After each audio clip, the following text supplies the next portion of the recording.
E aí, hoje a gente vai mergulhar numa questão que está no centro de muitas religiões: como é que a humanidade se conecta com o divino. Para entender isso, a gente vai analisar os pontos principais de uma pregação do canal Missão Reluz, que traz uma visão bem particular sobre o que serve ou não como essa ponte para o sagrado. Bom, vamos direto ao que interessa. A grande pergunta que a fonte nos coloca é essa: o que a gente coloca como ponte? Se a gente olhar para a história, vamos ver essa busca constante do ser humano por um ponto de contato, né? Algo ou alguém que possa ligar o nosso mundo a algo maior, transcendente. A fonte que a gente está analisando parte de uma ideia central. Nós, seres humanos, temos um instinto de buscar essa conexão com o divino. E essa busca, segundo o argumento, muitas vezes acaba se manifestando em coisas físicas, em representações ou conceitos que a gente pode ver, tocar ou pelo menos tentar entender. E aqui tem um ponto que é crucial no argumento. A ideia de que essa necessidade que a gente tem de adorar, de se curvar a algo superior, quando não é direcionada do jeito certo, pode acabar fazendo com que as pessoas peguem coisas inferiores, tipo matéria inanimada, e coloquem num lugar de superioridade. E é aí que a análise entra na primeira categoria de mediadores que a fonte critica: os ídolos físicos. O raciocínio é bem direto. Se um objeto foi feito por mãos humanas, como é que ele poderia ir além da sua própria origem material e conectar alguém ao Criador? Parece uma pergunta simples, mas é a base de tudo. Para deixar isso bem claro, a pregação dá exemplos bem específicos. Fala de um pedaço de gesso, de madeira, até figuras como os santos no catolicismo ou as entidades na Umbanda. A lógica apresentada é agrupar tudo isso como coisas criadas, e que, por isso mesmo, seriam incapazes de conectar a gente a uma entidade que é não criada. Essa citação aqui da fonte resume um argumento de uma forma bem forte. A ideia é que o objeto físico pode acabar se tornando o destino final da fé e não um caminho para chegar ao divino. A atenção nessa visão para ali no símbolo, e a pessoa não consegue mais ir além daquilo. Beleza, agora a gente sai dos objetos e passa para a segunda categoria que é analisada na pregação. O foco muda de coisas físicas para sistemas de pensamento, para filosofias e líderes humanos. E, segundo a fonte, a lógica é a mesma. São construções de nível humano e, por isso, limitadas pela sua própria origem.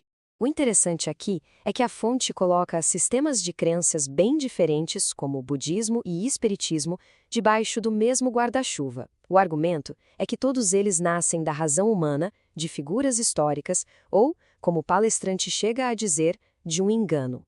Por virem de uma fonte criada, eles não conseguiriam sair desse plano.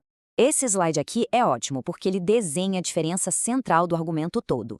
De um lado, a gente tem a esfera humana, a esfera criada, que inclui tudo que vem do homem. Do outro, a esfera divina, incriada. A lógica apresentada aqui é que um mediador que pertence só à esfera criada não conseguiria, por definição, criar uma ponte real para a esfera divina. E é justamente aqui que a gente chega no coração, na tese central da pregação. Depois de analisar tudo aquilo que considera como mediadores que não funcionam, a fonte finalmente apresenta o que seria a única alternativa viável a todas essas construções humanas que a gente viu. E o alicerce de todo esse sermão é este versículo bíblico. Ele é apresentado como a declaração final, a prova para o argumento de que existe um mediador único e exclusivo, um que pertence, ao mesmo tempo, ao mundo divino e ao mundo humano. Então, o que o qualificaria de forma única, segundo a fonte, seria justamente essa jornada. O argumento é que, por ter existido plenamente nas duas esferas, a divina e a humana, passando pela encarnação, pela vida, pela morte e pela ressurreição, Cristo se torna a única ponte possível, porque ele entende e pertence aos dois lados. Mas não para por aí. O ponto final dessa análise não é só sobre quem é o mediador, mas sobre como essa mediação funciona na prática. A ideia que a fonte traz é que não se trata de um evento que aconteceu e acabou, um lance passivo ou só simbólico. Seria, na verdade, uma ação contínua, dinâmica. E para a gente conseguir visualizar esse conceito, a fonte usa umas analogias bem diretas, bem fortes. Pensa num negociador no meio de uma crise de reféns, ou num advogado de defesa ali no tribunal, agindo em nome do cliente dele. A mediação é descrita como esse tipo de ação constante, defendendo e agindo em favor da humanidade em tempo real. Essa tabela aqui, olha, é um resumão visual de toda essa argumentação. De um lado, a gente tem os mediadores de origem humana, ou criada, como os ídolos e as filosofias, que, segundo a fonte, só atuam na nossa esfera e não trazem um resultado de reconciliação. E do outro lado, a gente vê a proposta central da pregação, Jesus Cristo como a origem que seria tanto divina quanto humana, atuando nas duas esferas para alcançar tal da reconciliação. É a síntese da lógica toda. E para fechar o raciocínio, a visão do palestrante ainda expande essa ideia de intercessão ativa para muito além do momento da salvação. Ela se estenderia para a vida de todo dia, sabe?